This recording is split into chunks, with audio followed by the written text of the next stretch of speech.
Hi, everybody. Welcome to the Campus Suite Academy's presentation today on improving engagement using today's digital channels.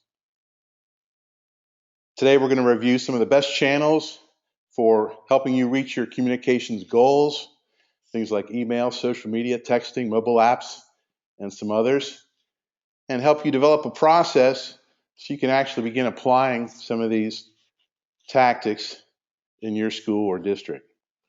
We're also going to review some of the best practices and show you some tools and resources you can begin using so you can make the most of today's digital channels. Who's this process for? It's for communications managers, PR directors, IT directors, superintendents, principals. Again, we're not going to drill down too deep, but go over some fundamentals, some advantages, disadvantages, and take a high-level look at this powerful arsenal of digital tools for you.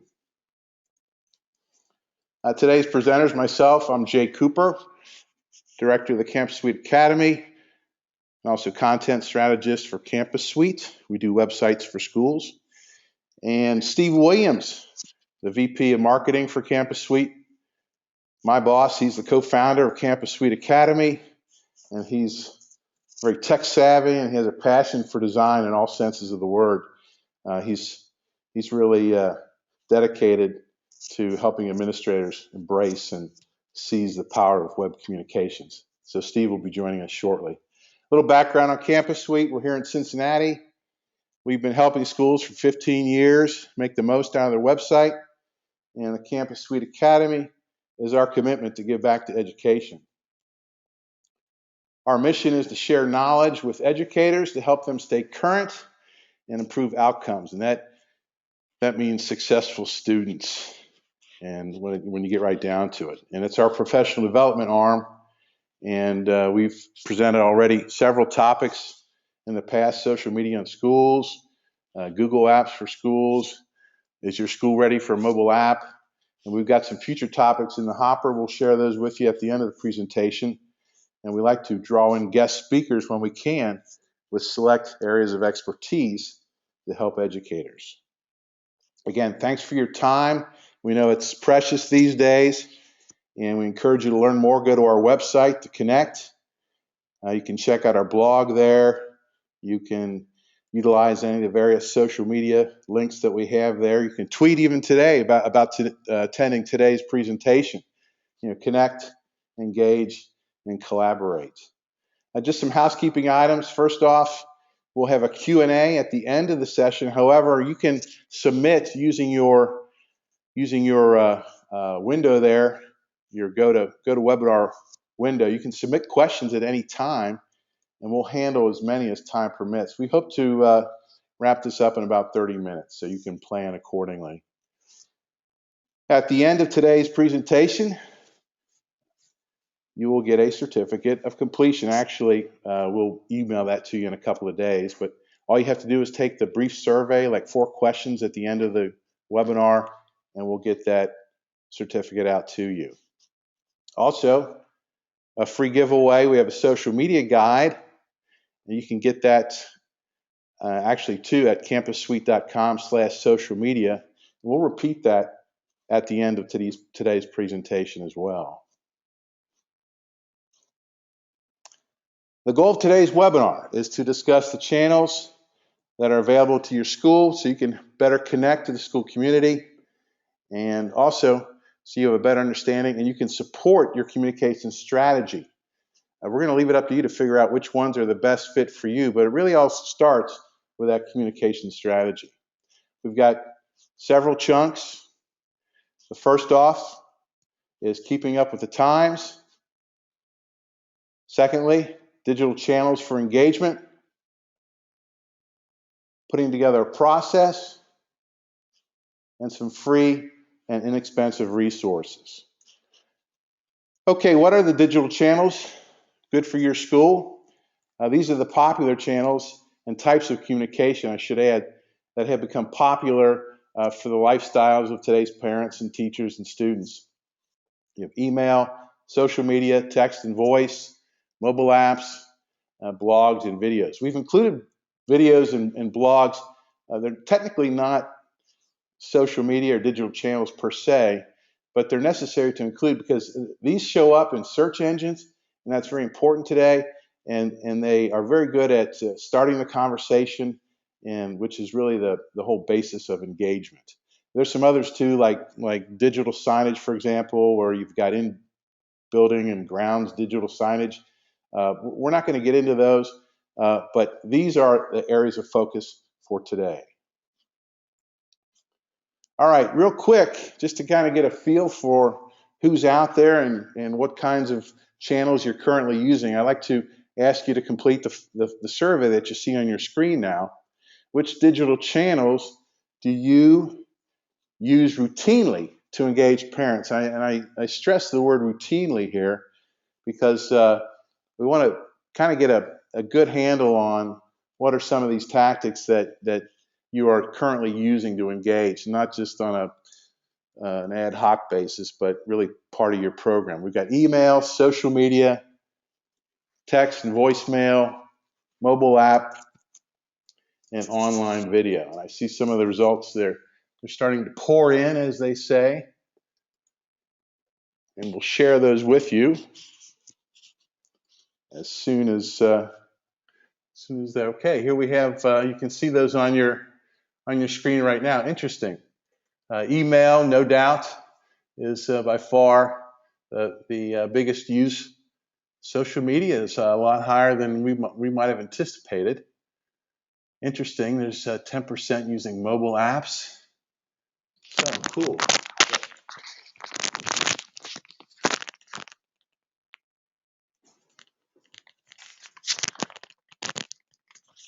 Very good. So let's go ahead and proceed with the presentation.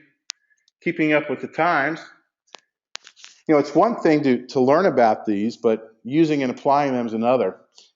You know, how do you put the resources to effectively learning and applying these digital tactics? First off, you have to get familiar with the technology and the tools, and then you got to dedicate the time to learning new ways.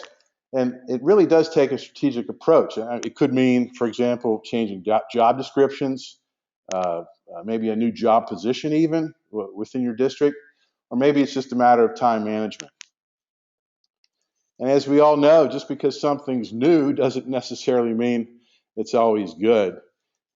Technology is changing so fast these days, but the families that you're trying to engage are adopting new ways to communicate, and it's important that your school also adapts to these changes. You need to take, again, a strategic look at your web communications technology. How well your district adapts to change is going to have a dramatic impact on the level of engagement. And what do we mean by engagement? It's that interaction between your district or school, between people and organizations. And I stress organizations too. It's not just the people, but the other organizations on social networks. And that means pushing content out, okay, listening to these people in these organizations, and connecting. It's kind of fuzzy and really initially hard to measure, but it's all about relationships. And we all know it takes time and requires trust to build relationships. So who is it that you're engaging? Internally, you have staff, faculty, students, and board members. These are the ones closest to the district or your school. Very important. They're the catalyst for much of your engagement because, really they're what you're promoting when you get right down to it. But they're also targets for the engagement as well. And externally, you've got groups like parents, taxpayers, the faith community, seniors, business and community leaders, and potential employees. After all, you're trying to attract the next great teacher and the next great administrator. So within these key groups, there are influencers that can really help mold the perception of your school and ultimately support what's going on at your school. Just kind of a little word from our sponsor in a way here. Engagement starts with a good hub, and being in the business of making websites for schools, it's still, it really is your communications hub, a good website. We may be biased here, but all the experts agree the importance of a website. It's got to be professional looking. It's got to be easy to navigate. It has to use up-to-date technology and work well with social media and respond to the mobile user. And it's key to making sure your content's always fresh and up to date. And this is critical, because really the website's at the core of all your communications. It's really what you're leading people to and from when you get right down to it. All right, at the higher level, National School Public Relations Association. This is what the PR professionals are saying about engagement. And again, your PR team or person, they're the ones charged with building that support and trust and helping you achieve your objectives. Two highlighted tenets of the NSPRA, and this is right out of their bylaws, if you will. A comprehensive two-way communications process, and they emphasize two-way there. And so many of our communications in the past, and business is guilty of this as well, is one way and really not out there trying to engage and listen. And secondly, involvement in information activities is what schools should be doing to earn public understanding and support. Furthermore, NSPRA has identified these specific strategic communications objectives, and these are very important. To develop one clear voice, and that emphasizes the district's core values and the attributes, for example, of each school. And this needs, again, to be in sync with your district's strategic communications plan. A key communicators network. These are champions for your district. Okay, and a building level communications expansion, and that's personalizing the communications based on your schools. And then finally, public outreach, and that's how you collaborate with the community and business leaders to better engage. All right, Steve and I are going to now review some of the channels and how to begin applying them. First off is email, and email is by far, and as our survey indicates, it's the best one-to-one communication. It's really, the majority of people have email these days. It's very personal. It's required in many cases to gain entry into certain services, and it officially documents communications. It's relatively easy to manage, and it's for a school, a low-cost email service provider. It's a great form of communication, and email typically has high open rates, particularly within parents, because you've got a captive audience there. We have some clients of ours who use email campaigns quite a bit, and their open rate is as high as 70%. You're not going to get 100%, but high open rates typically. There are some drawbacks to email in terms of if you're doing campaigns, getting caught in spam filters, and it can be some integration issues with some SIS systems. But for the most part, email is the forerunner in one-on-one communications. Some email best practices: send it at optimal times. This is an aspect that many schools don't realize. 2 to 4 p.m., for example, gets you the best open and click rates. Optimize the content. Excuse me. You have to use clear and short, action-oriented subject lines. If you don't get them in the subject line, chances diminish for opening the emails. Write a strong lead sentence in the email body. There's all kinds of ways to optimize content, and there's volumes on that. We'll point you toward information that will help you get in more detail on some of these best practices, by the way. Personalize your emails. Very important that, for example, when you address, not only is it addressed from somebody, that when you greet the person, actually within the body of the email, you use their name. This, again, makes people engage much more freely and deeply.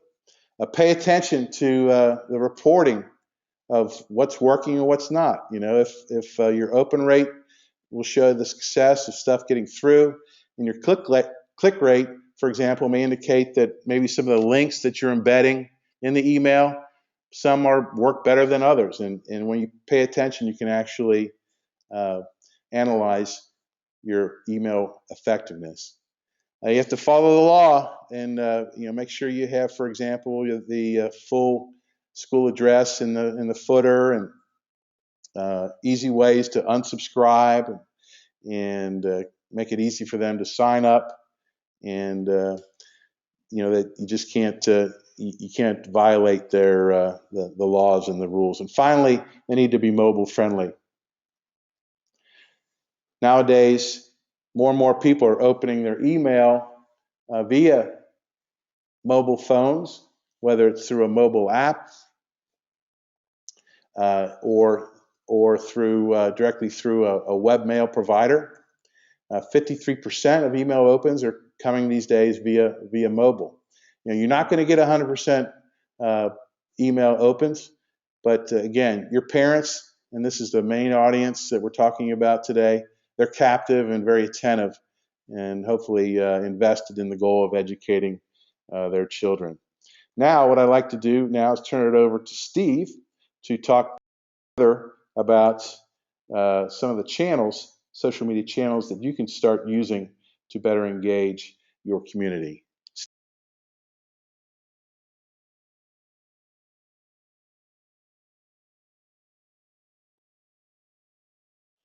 Thanks, Jay. I'm going to be talking about how social media fits into all of this. Social media is great for sharing information related to the mission of the school and really gaining support. We're going to be reviewing a few different channels. A lot of these you're probably already familiar with. We're not really going to go into detail of introducing what they're about, but how to use them. They all have different types of uses along with benefits. And keep in mind, over 50% of the users nowadays in social media are using mobile apps, so that also factors in how you are going to use them. First, let's take a look at Facebook. I think we're all familiar with Facebook. We all probably have a Facebook account for our personal lives, as well as most schools have Facebook accounts as well. Based on the poll, it surprised me that 80% of the schools out there are using social media. So it clearly shows that, Facebook's really important. Facebook has the largest footprint and has become part of our lifestyle. I like to think of it as a digital diary of our lives. It's the parents are the fastest growing demographic. It's grown at about a base, I believe, a 30%, 32% rate per year. So that's a lot. It's a perfect place to tell your stories and gain support. Facebook has the ability to really extend your reach through likes and sharing. And it's all about making personal connections. Let's talk about some best practices. These are personal connections, so keep it casual and fun. And, when adding links to stories, make sure to complement the title. Don't just use the same name as the link. It shows up redundant.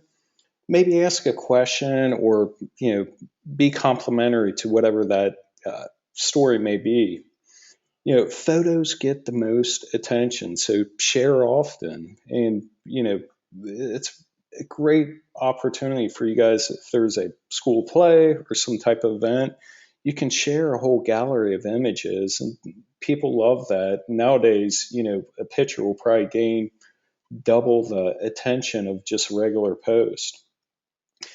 Become part of the conversation and make connection, and be grateful for kind words. And if somebody says something nice and comments on a photo or a link, make sure you comment and mention that individual's name and create the link. That's very good. That's very important to building your community. Also, Facebook has a calendar, so you can set up and promote your events. It also shows who's attending, so it's kind of nice if an individual says they're going to actually attend that event. All of their friends will see that as well. And make sure to add all types of posts. And this is really important because of the Facebook algorithm. That is what determines when you add a post on your fans page, how it shows up on the fans timeline. They use an algorithm and they like it when you mix it up. If you just drop links in for all of your posts, you're going to lessen your chance of that link being shared on a fan's timeline. Talk about some more best practices is, don't be afraid of Facebook advertising. It can help promote and get the word out. Imagine if you had a campaign, this can help get in front of a larger audience. You can target demographic and locale, and it's pretty inexpensive for the most part. Put likes and icons everywhere, but the best way to promote is consistency on great content. And to talk a little bit about, some resource aspects, it's a great place for sharing parenting and education topics that support the school's mission. When we talk about frequency, this pretty much represents, the most you should post is a couple times a day, 7 days a week. And it's also important to send the same post a couple times. And the lifespan of Facebook's probably like 15 minutes. So if you have a really important story, do not be afraid to post it several times.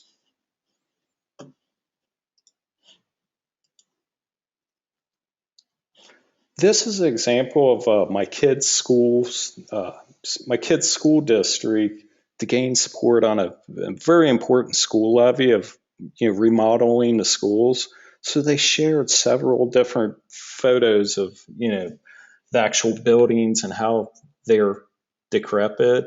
And this gained a lot of momentum, and it actually passed. I don't know if it had something to do with how they communicated, but it sure was visual and gained a lot of support and helped tell the story of how bad the buildings were. So next thing we're going to talk about is Twitter. And Twitter is a little different and a great place to make connections outside the school.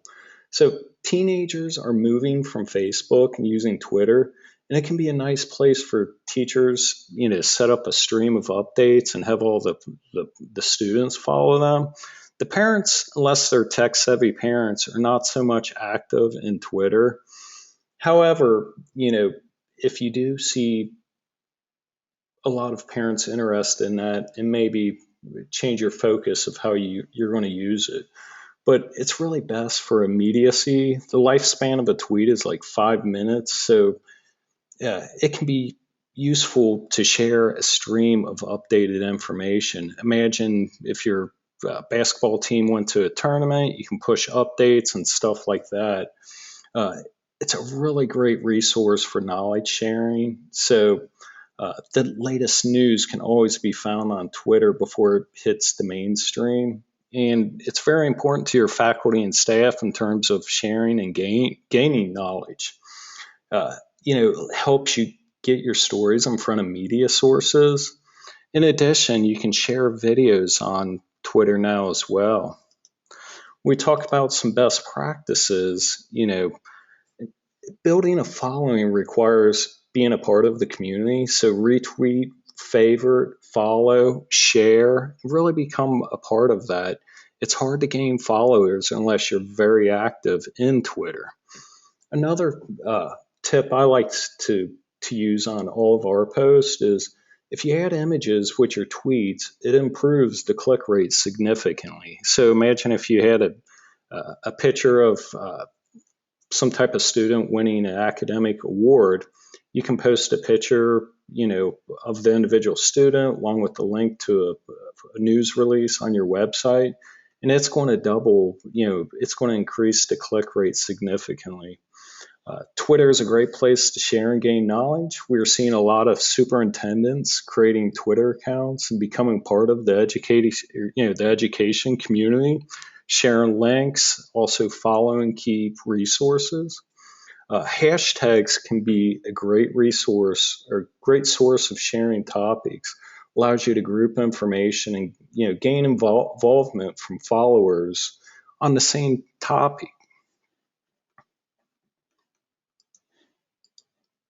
In terms of publishing, Twitter is a little different. As I mentioned, the lifespan is very short. So here at Campus Suite, for example, which we're very active in social media, we post the same blog posts up to 8 times. You can do the same with your content as well. As hard as it is to create great content, you're not going to break any rules by posting it several times. So we like to post it twice the first day, once a day for 5 days.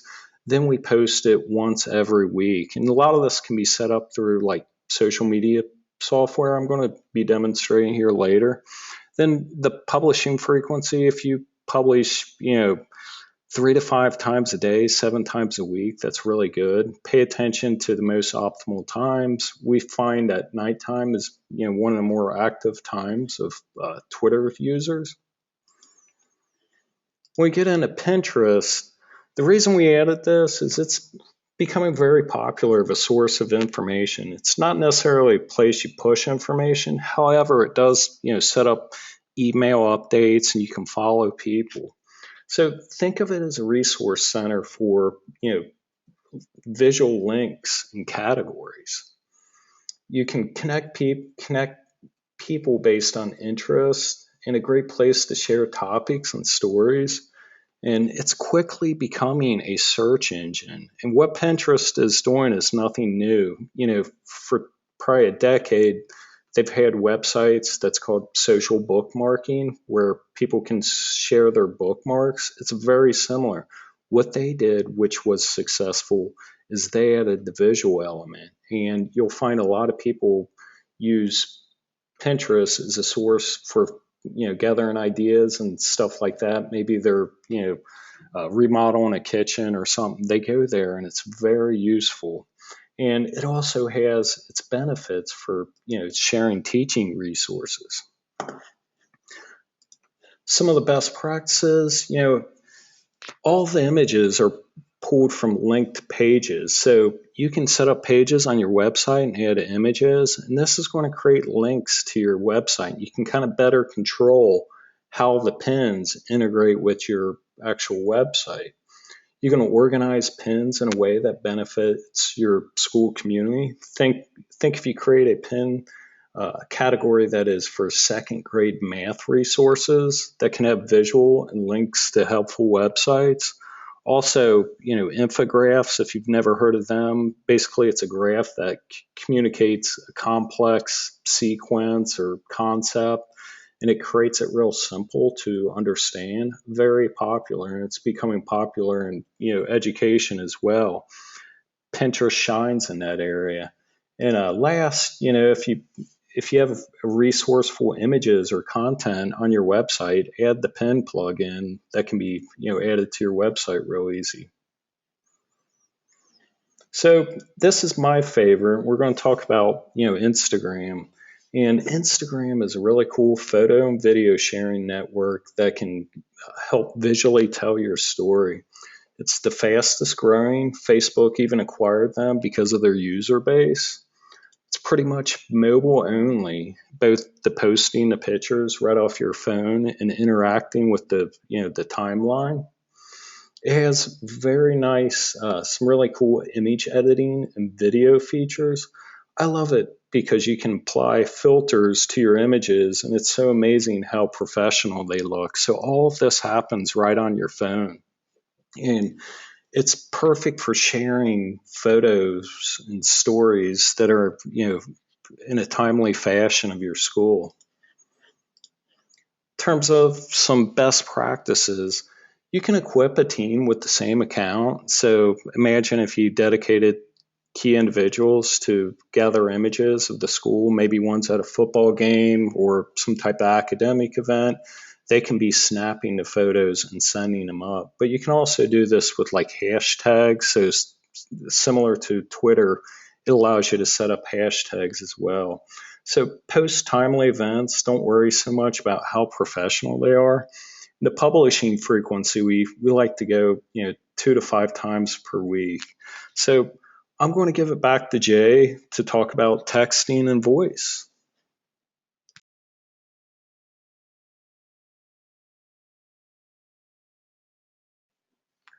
Okay, thanks, Steve. The people are on the go these days, and mobile app use has actually surpassed PC use. For actually, that was late last year when that happened. You know, Steve, or we mentioned earlier how people are reading their email on their phones. So just the ubiquitous nature of phones is creating an opportunity to get all kinds of content to these people on the move. Text and voices is a emerging, actually a very thriving but growing channel. School notification systems, these deliver large volumes of time-sensitive messages through voice, SMS text, or email. And what this does is enable schools to quickly communicate to parents, teachers, and staff, and really just about any group that they can create. And in addition, used primarily for emergencies and crisis kind of situations.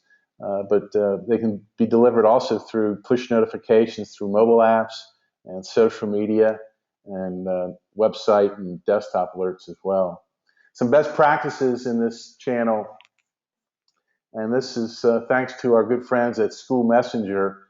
They're the leaders in school notifications and mobile apps for schools. Paul Langhorst was uh, gracious enough to provide some of this information for us. First off, select a provider that supports text messaging.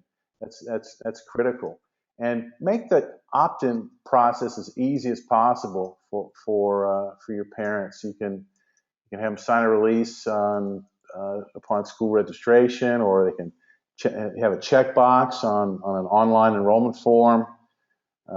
You can have a dedicated online form or put it as part of your email process. You just want to make it as easy for your parents to opt into this, because your target, of course, is 100% 100% involvement, so they can get these emergency messages out to the parents.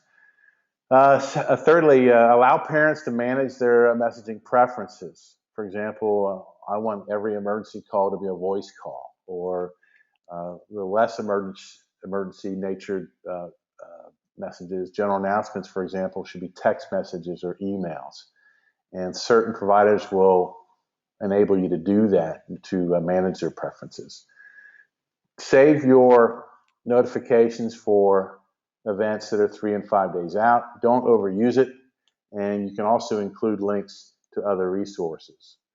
Just some quick stats. It's the parent age group, that 25 to 54 aged parent. Over 70% have smartphones, and many of these people they prefer texting over voice calls. And the stats there indicate that still emails and voice calls are still very popular. Another social channel is the mobile app. And these are dedicated apps that pull and push content that's already being created, and then enables schools to communicate. There's district level and school specific content, and also for messaging, mobile apps are making a run at social networks too. Some are free and very low cost mobile apps. And interesting enough, I think the stats that 10% of the schools surveyed earlier in today's presentation have a mobile app. Some other best practices: set goals for the number of downloads you want with your mobile app. Use popular content. These are the following most popular. The following are the most popular: emergency announcements, grades, news, calendar events, contact directories. These are what people are looking for via mobile apps. Another social media channel, blogging.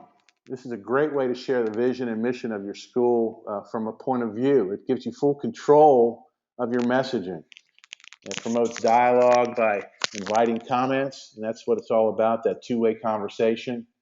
And you own those, okay? It's your content, and it can be a variety of people at your school can be creating the content. It could be from the district blog, or a school blog, or from a person like a superintendent or an athletic director, a teacher, a key staffer, or a combination. And the key to a blog is it can be tied into your website, other social media channels. It can serve as a repository of the great content being pushed out through these other channels. Some blogging best practices: use that first person point of view. You're talking directly to the reader from your perspective. Use images in your blog posts. Encourage and try to get content from your parents, students, and staff.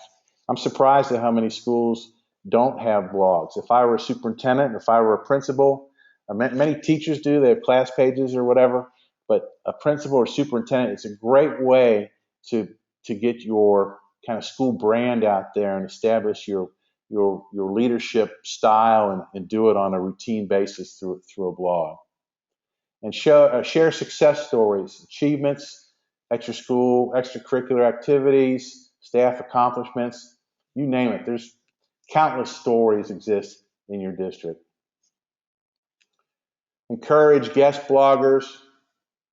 You can also encourage social sharing and curate content. By that we mean be on the lookout for content that's related to your school, related to education, related to various topics that may be circulating in your school, and actually share and curate that content in your own blog. And that helps you develop contributors to your blog, let them know you're sharing their information in your blog, and you're really getting that engagement going at that point. Also, publishing frequency 2 times a week. And they say that Monday mornings and Thursdays, believe it or not, are good times to increase readership and sharing. So when you're done with today's webinar, you should go write a blog article and post it because it's Thursday. So Steve, I'd like to turn it now back to you. And Steve's going to talk about videos.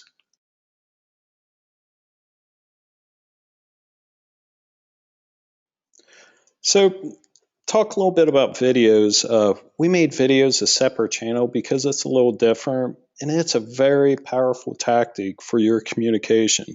While not all communication merits a video, when you have a story or a campaign to share, videos can be the best means of communication. So it's great at promoting and telling a story. It does not have to be a professional quality. It's all about the content. The combination of visual and audio will always stand out as a powerful means. Videos are very hot in social media, and you'll get a lot of mileage out of your videos as well with sharing and commenting. And now your videos can be viewed seamlessly on any device with pretty good quality. To talk a little bit about some of the latest technology, I want to tell you about Google Hangouts on Air. And this is a very impressive platform. It's free. Anybody could use it. My kids actually use it. And basically it allows you to create live video streams. You can automatically have them archived to your YouTube channel. It allows you to invite up to 10 participants. And this basically means people that you can switch the video camera to. Imagine if you had an interview on some type of topic and you had the guest panels, they could step in and give their input as well. Provides live interactive comments. And once again, this is completely live and streaming. So you could take a cheap little Chromebook with a video camera on it. You could pull this off, right out of the principal's office to give some type of update, and the video will be pushed to YouTube automatically. So talk about some best practices. Organize your videos, and you can set up categories, and this also can be applied, to different tags and hash such with social media. Try to make the videos short and to the point. I know you can't do that with everything, but imagine certain cases, it's kind of like a commercial. All We live in a user-generated content world, and people like authenticity. So the videos that are going to shine may not be produced by some fancy agency that costs tens of thousands of dollars. It may be something that an actual high school student created. And we like to really promote YouTube channels. We like YouTube for its reach and how it plays well with social media. Make a YouTube channel and embed the videos on your website. And it's also easy to share through Facebook. So now we're going to talk about, developing a process. I'm going to hand this over to Jay.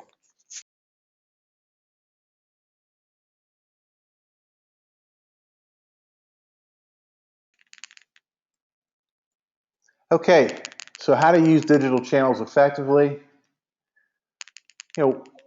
When you've got all these channels out there, when to use them, okay?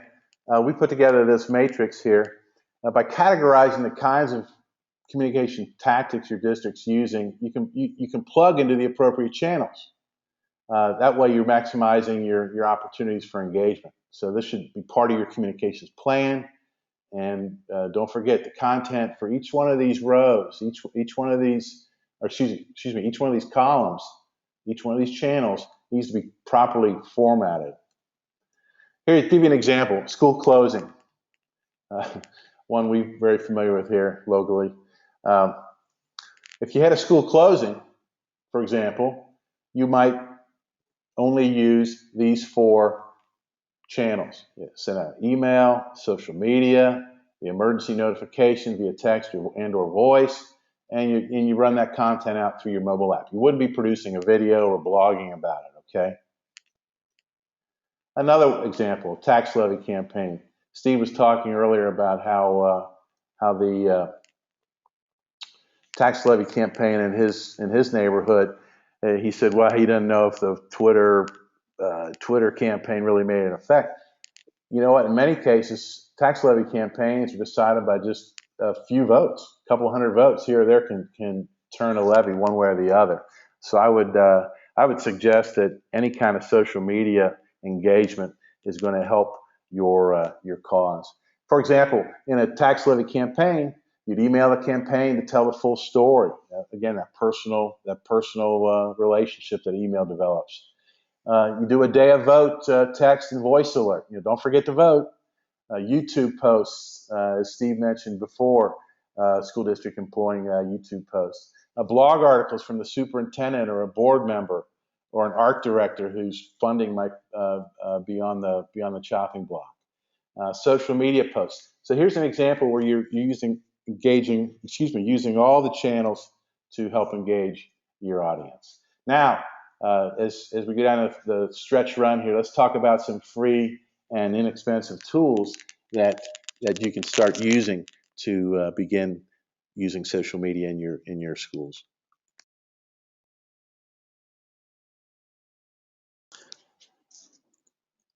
So thanks, Jay. And we're going to be talking about some, free online tools. Some of them cost, pretty inexpensive, but you may be able to justify it based on how much time it saves you. First, Hootsuite, and this is a tool that helps you streamline social media publishing. Hootsuite is free up to 5 profiles, which may work, well for your schools. Basically, that means you could have Facebook, Twitter. It also LinkedIn is. I think they also added Instagram as well. It allows your school to post once to all the social media profiles. So you can imagine how helpful that is. You don't have to log into each profile. It also allows you to schedule your post. So this is very beneficial because you may want to get all your work done on a Friday, but make this appear on a Saturday. You can set up the schedule, and you can also, schedule it multiple times if you wish. It also has a auto scheduling, which can provide that post to be scheduled on the most optimal time of the day when your social media followers are most active. And you can manage private messages and set up workflows. You can set up a team and delegate certain aspects to the social media. Next is Mention. Mention is a tool that allows you to listen to call outs or mentions of certain keywords you can set up. For example, maybe you want to be alerted each time superintendent's name's mentioned or the school district. For example, if somebody adds that keyword to a social media post, you will receive an alert. This gives you the ability to praise and promote content, and also, kind of clarify inaccurate information if somebody's spreading, some bad information around social media. Mention provides a free version that allow you to monitor a couple words. Then you have to pay a minimal fee after that. Now let's talk about collaboration, and that's where Google Docs really shines. And a lot of you may already be using this or familiar with it, but Google Docs is a free online tool. It's similar to like Word, except it's entirely web-based, and it truly fosters collaboration. For example, if you want to work on a story with others, you can share the document online and have some great, and it has some really nice collaboration features like interactive commenting, chatting, has a version history, and a lot more. And it's perfect to working as a team. And we use it here at Campus Suite, and I could not live without it. In fact, this whole presentation was done in Google Presentation, which is kind of the PowerPoint version. The next is Google Spreadsheets. And same as Google Docs, provides a lot of collaboration. And it's really nice for planning and capturing information. This is an example that we set up for like a content planner that helps us plan all of our content. And as Jay kind of pointed out, that matrix that showed the different types of information and the channels you shared on. This is something we created in Google Docs to facilitate that. But also you can set up forms on your website that feed that spreadsheet directly. So it's really nice, and you could reach out to your school community and have them collaborate and provide some great stories to be shared. Last is PicMonkey, and this is a free online tool that lets you prepare images for social media or other your website or blog content. There's also another tool similar to it that's called Pixlr, and it's Pixlr, and it's a little more advanced. It's more like Photoshop, whereas PicMonkey is very simple. But this is a great tool that keeps you from having to, pay buy Photoshop if all you're doing is creating some, graphics for social media and blog posts and such. So I'm going to hand it back to Jay, and we're going to take some Q&A. Okay.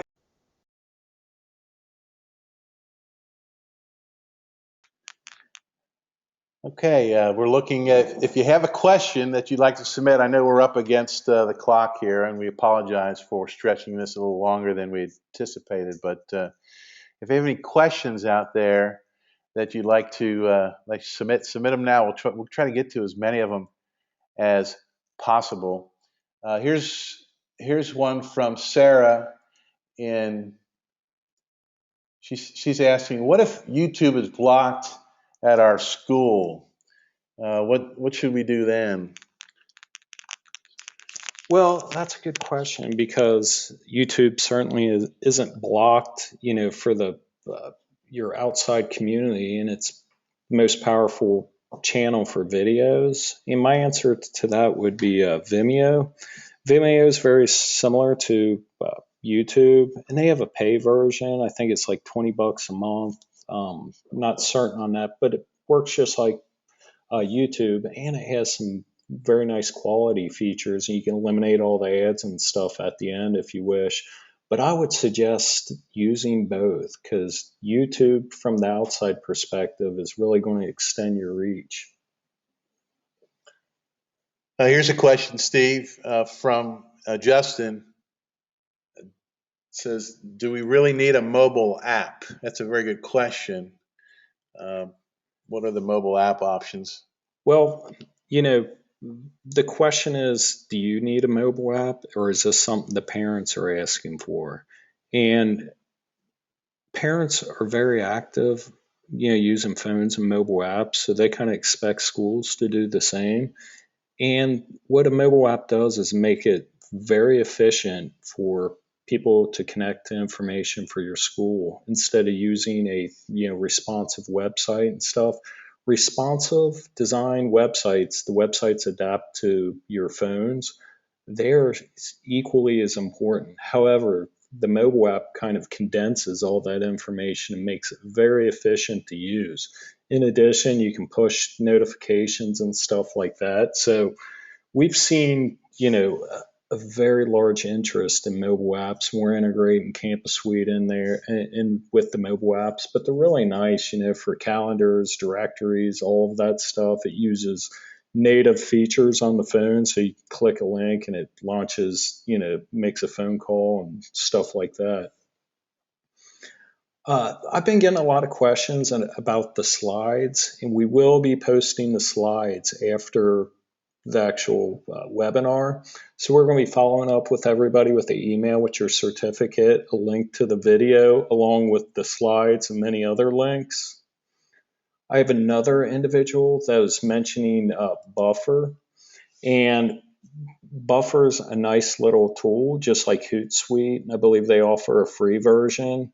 So that's another option too for your social media publishing. And one thing I did not mention is these social media tools come with these nice little plugins you can add to your browser. So if you land on a page you want to share, you just click a little link in your toolbar on your browser, and a window pops up, automatically shortens your URL, all of that stuff, and you can publish it to your multiple social media profiles. I also have Terry asking, what was that last app after PicMonkey? It was Pixlr.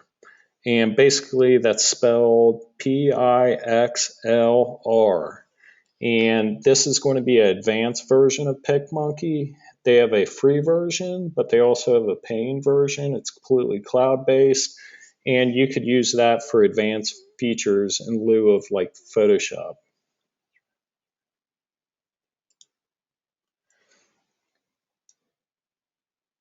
There's a few other questions that I'll tell you what we'll do. Since we have a few in the queue, we'll individually answer those. Since you've registered, we'll respond that way. What I'd like to do now is just kind of wrap up. By the way, Instagram's new version has some pretty robust editing tools for photos too. If you're in that realm. So just to remind you, get your free social media guide. Go to campussuite.com/social media. You can download that.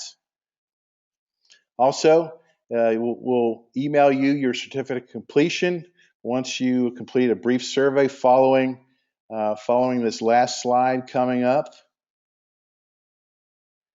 We've got some upcoming webinars, Mastering Twitter to Improve School Communication, and social media publishing tools. Be on the lookout for those.